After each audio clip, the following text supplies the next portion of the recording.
Welcome to my channel electrical lab and theory. आज हम पढ़ने वाले हैं verification of Ohm's law. So Ohm's law को हम पहले जानेंगे, उसके बाद हम उसका एक्सपेरिमेंट करेंगे और एक्सपेरिमेंट के रिगार्डिंग एक्सपेरिमेंट करते वक्त मैं कुछ कुछ आपको इम्पोर्टेंट थिंग्स बता दूंगी। ठीक है,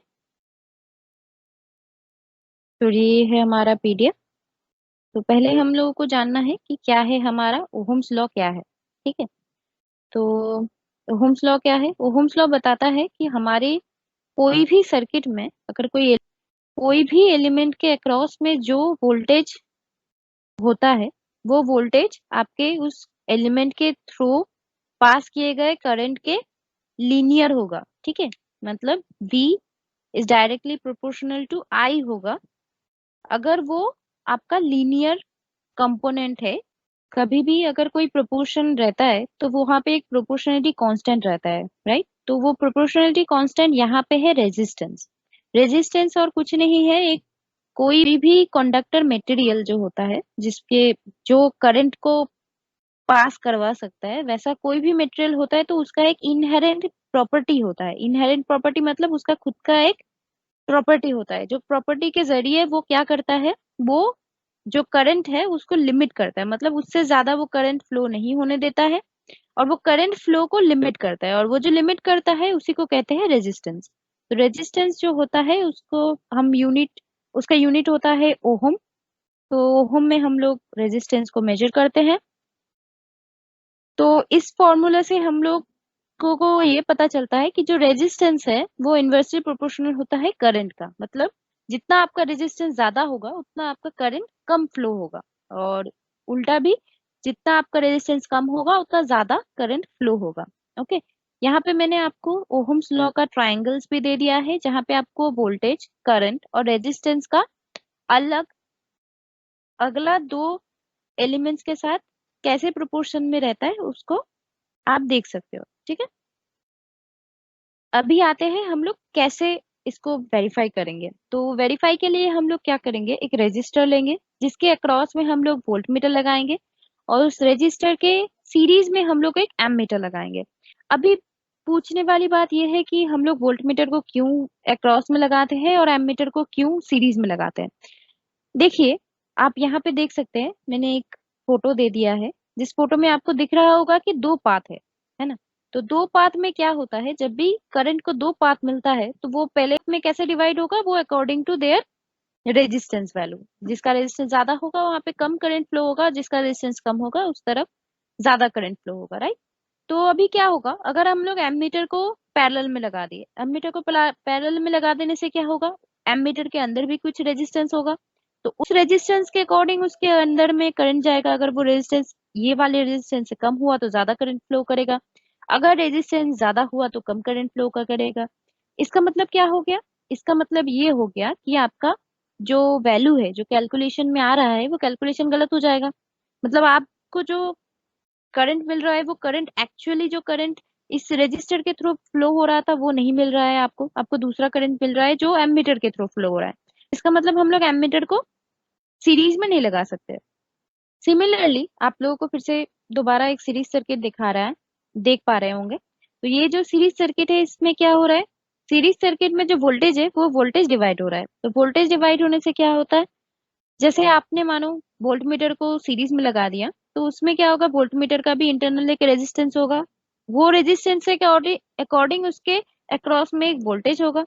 जो आपका आपका बैटरी के जरिए जो आपने वोल्टेज दिया है वो वोल्टेज आपका डिवाइड हो जाएगा वोल्ट मीटर के इंटरनल रेजिस्टेंस और नॉर्मल रेजिस्टेंस के प्रोपोर्शन में, है ना? तो उसके अक्रॉस जो वोल्टेज मिलेगा वो एक्चुअल वोल्टेज नहीं होगा जो आपका रेजिस्टेंस के अक्रॉस है। तो वो उसके लिए क्या होगा, आपका वोल्ट मीटर का जो रीडिंग आएगा वो आपका सही रीडिंग नहीं होगा। तो इसीलिए हम लोग क्या करते हैं, वोल्ट मीटर को पैरेलल में और एम मीटर को सीरीज में लगाते हैं। ठीक है, तो यहाँ पे मैंने एक एग्जांपल लिया है जहाँ पे मैंने एक 10 ओहम का रेजिस्टेंस लिया है, और 10 ओहम को रेजिस्टेंस के अक्रॉस में मैंने एक बैटरी लगाया है जो 10 वोल्ट 10 वोल्ट उसके अक्रॉस में जा रहा है वोल्टेज। ओके, तो 10 वोल्ट जा रहा है तो उसका करंट कितना आएगा, 1 एम्पियर, क्योंकि हम लोग को क्या पता है, जो आपका करंट है वो V बाई आर होता है। आपको ये वाला ट्रायंगल याद होगा, यहाँ पे current I equals to V by R है। तो इसी से हम लोगों को मिल रहा है कि करंट कितना फ्लो हो रहा है, 1 एम्पियर। तो सिमिलरली 20 वोल्ट के लिए कितना फ्लो होगा, 2 एम्पियर।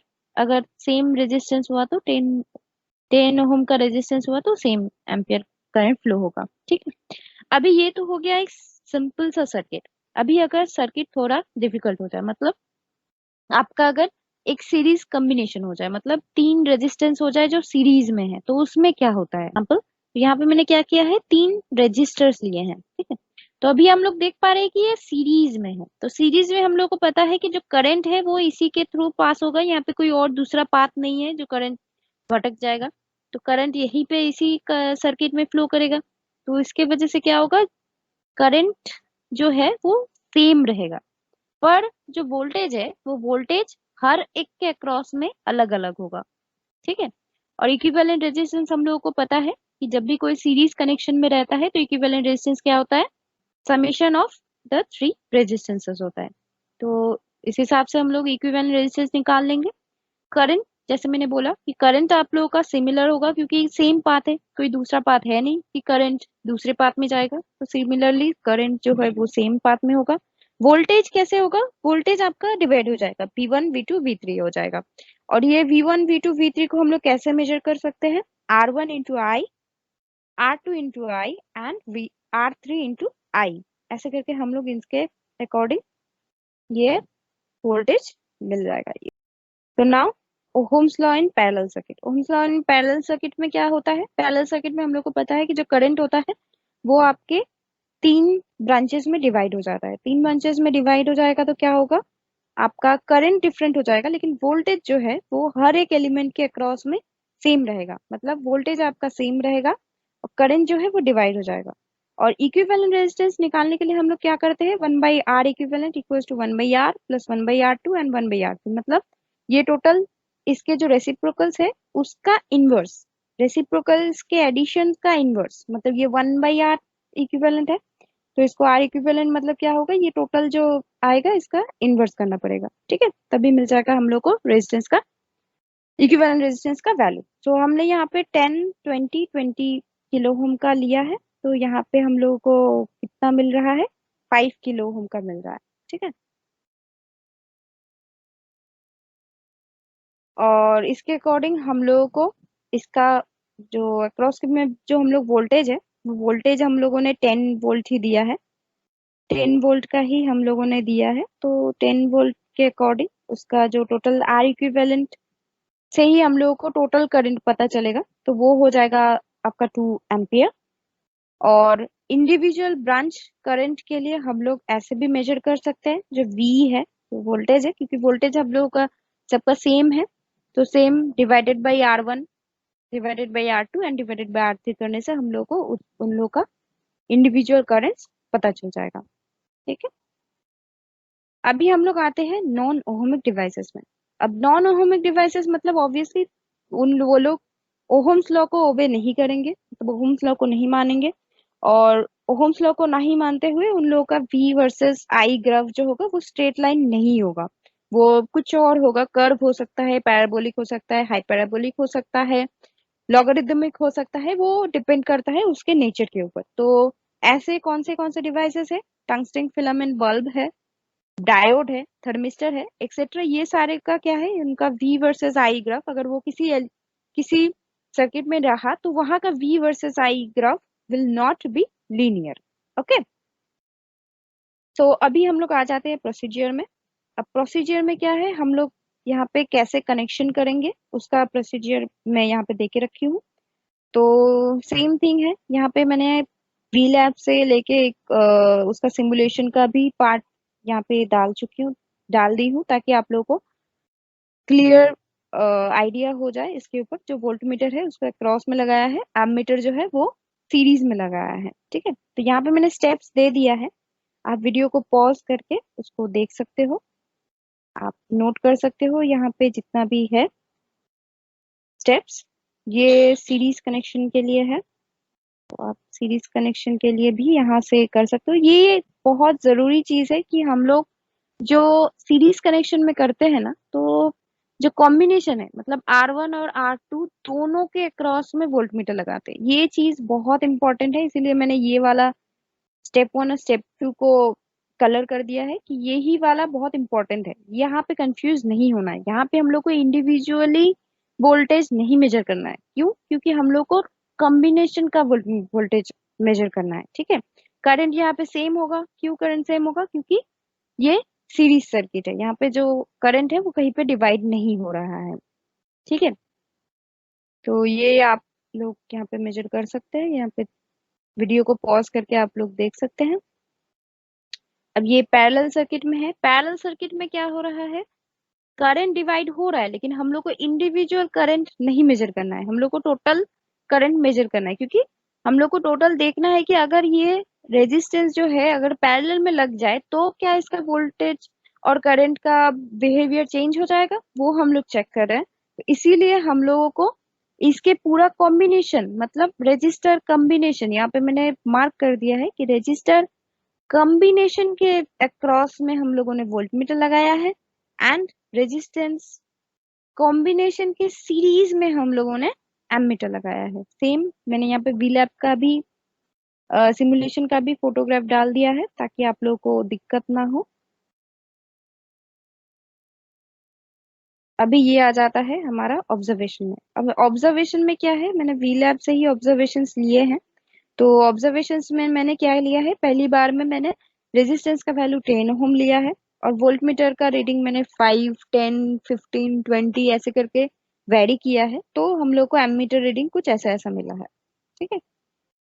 सिमिलरली हम लोग सीरीज सर्किट में क्या किए हैं, R1 को 5 ओम, R2 को 5 ओम लिया है। तो ऑब्वियसली हम लोग को पता है कि जो सीरीज सर्किट में इक्विवेलेंट रेजिस्टेंस क्या होता है, इन दोनों का एडिशन होता है, और वो है इक्विवेलेंट 10 ओम आ गया। ठीक है। और वोल्टमीटर का सेम रीडिंग लिए हैं हम लोग यहाँ पे। और यहाँ पे एक चीज ध्यान रखना है, मैं यहाँ पे एग्जांपल के तौर पे मैंने सेम रीडिंग्स लिए हैं और सिर्फ 4 रीडिंग्स लिए हैं। अगर आप लोग खुद से कर रहे हो और आप उसको सबमिट करने वाले हो तो 5 या 5 से ज्यादा रीडिंग्स ले लीजिएगा, तो आपका ग्राफ जो है वो अच्छा आएगा। ठीक है। और ये पैरेलल सर्किट में हम लोगों ने क्या किया है, 20 ओम का दो रेजिस्टेंस ले लिए हैं। तो दो दो रेजिस्टेंस का क्या होता है, अब इसका इक्विवेलेंट रेजिस्टेंस निकालना पड़ेगा। इसका इक्विवेलेंट रेजिस्टेंस आता है 10 ओम। ये भी मैंने कैलकुलेशन में भी दे दिया है, कुछ भी मैंने इससे मिस नहीं हुआ है, सारी चीजें मैंने इनकॉर्पोरेट कर दिया है। ये हमारा सर्किट जब सिर्फ एक रेजिस्टेंस था तब का है कैलकुलेशन। ये कैलकुलेशन है जब सीरीज में हम लोगों ने लिया है। सीरीज सर्किट में क्या होता है, रेजिस्टेंसेस ऐड हो जाते हैं, और उसके बाद मैंने ये पूरा कैलकुलेशन करके दिया है कैसे हमारा करंट ऐसा ऐसा आ रहा है। और सिमिलरली हम लोग पैरेलल के भी कर दिए हैं। आप इस वीडियो को पॉज करके इसको चेक कर सकते हैं, और जो कैलकुलेशन है उसको फिर से रीचेक कर सकते हैं। ठीक। तो अभी आते हैं रिजल्ट में। रिजल्ट में मैंने ये ग्राफ दे दिया है, जो ग्राफ आप लोग हम लोग को आ रहा था ग्राफ, मतलब V/R को अगर दे दे, जैसे 5 में हमारा 0.5 एम 0.5 एम्पियर आ रहा था 5 वोल्ट में, 10 वोल्ट में हमारा 1 एम्पियर आ रहा था, 15 वोल्ट में हमारा 1.5 एम्पियर आ रहा था। ये जो ऑब्जर्वेशन टेबल में जो जो आ रहा था वही सारी चीजें मैंने यहाँ पे दे दिया है। ये दोनों को भी डाल दिया है मैंने, सीरीज रजिस्टर के लिए और पैरेलल रजिस्टर के लिए। और इसके बाद आता है कंक्लूजन। तो कंक्लूजन में क्या है, कंक्लूजन में ये है कि हम लोगों ने देख लिया है कि रेजिस्टेंस को हम लोग किसी भी कॉम्बिनेशन में कर दें, उसका जो V वर्सेस I ग्राफ है, मतलब उसका जो वोल्टेज है वो हमेशा डायरेक्टली प्रोपोर्शनल रहता है उसका current flowing through the element. Okay, मतलब ये हमेशा ओहम्स लॉ को ओबे करता है किसी भी कॉम्बिनेशन में। तो ये हम लोगों ने देख लिया है कंक्लूजन में। और ऑल्सो हम लोगों ने एक नया टर्म सीखा है, वो है नॉन लीनियर एलिमेंट्स। तो नॉन लीनियर एलिमेंट्स वो होते हैं जिनको जो हमारे ओहम्स लॉ को फॉलो नहीं करते हैं। ठीक है। तो मुझे लगता है कि आप लोगों को वीडियो अच्छा लगा होगा। अगर अच्छा सच में लगा है तो लाइक बटन को दबाइए, और अगर अच्छा नहीं लगा है तो डिसलाइक दबा सकते हैं। आपको अगर लगता है कि ये यहाँ पे आपको अच्छा कुछ मिल रहा है तो आप इसको सब्सक्राइब कर सकते हैं मेरे चैनल को। और आपको अगर कुछ क्वेरीज है तो कमेंट सेक्शन में आप क्वेरीज कर सकते हैं। पर्सनली मुझसे कुछ पूछना है तो आपको डिस्क्रिप्शन में मेरा एक ईमेल आईडी मिल जाएगा, वहाँ पे आप ईमेल भी कर सकते हैं, ताकि कुछ भी आपको क्वेश्चन हो जो आपको पर्सनली मुझसे पूछना है तो मैं उसके जवाब दे सकती हूँ regarding this experiments. Okay, so till then, take care. Bye.